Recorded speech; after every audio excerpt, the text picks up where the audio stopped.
science class is studying any topic having to do with electricity or heat transfer, perhaps a good enrichment activity would be to use ISS Live to have students determine how the space station creates enough power to have remained in orbit for more than a decade now. What you can do is first visit the Interact section. Click on Visit the Space Station. Here, you can engage your students by using the navigational tools to witness how the International Space Station is orbiting around the Earth. Go ahead and zoom in to the solar arrays, since this is what your students will be exploring. It would be good to have students take a mental picture of how the space station is positioned relative to the sun.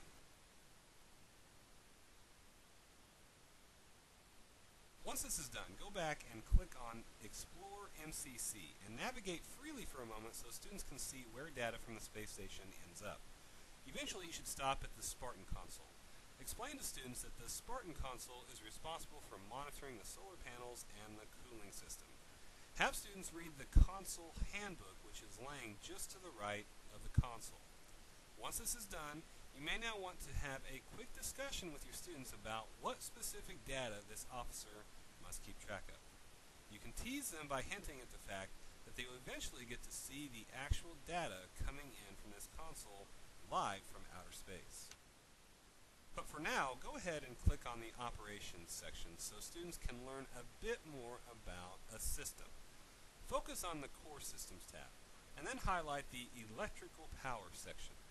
Have students read through the information and then have them research what kind of distributed power systems might be around in their neighborhood.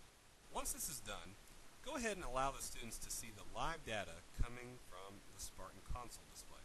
A classroom activity here would be to calculate the power generation of the space station. Electrical power is measured in watts. In an electrical system, power is equal to the voltage multiplied by the current. To make sense of this calculation, be sure to explain to the class that since current is moving away from the solar arrays, there is a negative sign in front of the figure. They can remove this sign and multiply it by the voltage to determine the current in watts. Now students can compare how this production might relate to any other local electricity company. If you were to view the second monitor, here the external thermal control system can be seen. While these figures are likely only fully understood by high school physics students, younger learners can still determine how cold the ammonia is as it flows through the loop by converting Celsius degrees into Fahrenheit degrees. There may be numerous other queries from the SPARTAN data console that you can present to your students as overall lesson about energy transfer over the space station. However, now may be the time to visit the crew timeline option. Have students determine if there are any activities having to do with the electrical system. If there is, notice there is a link that will allow students to watch a video associated with this topic so students can learn more.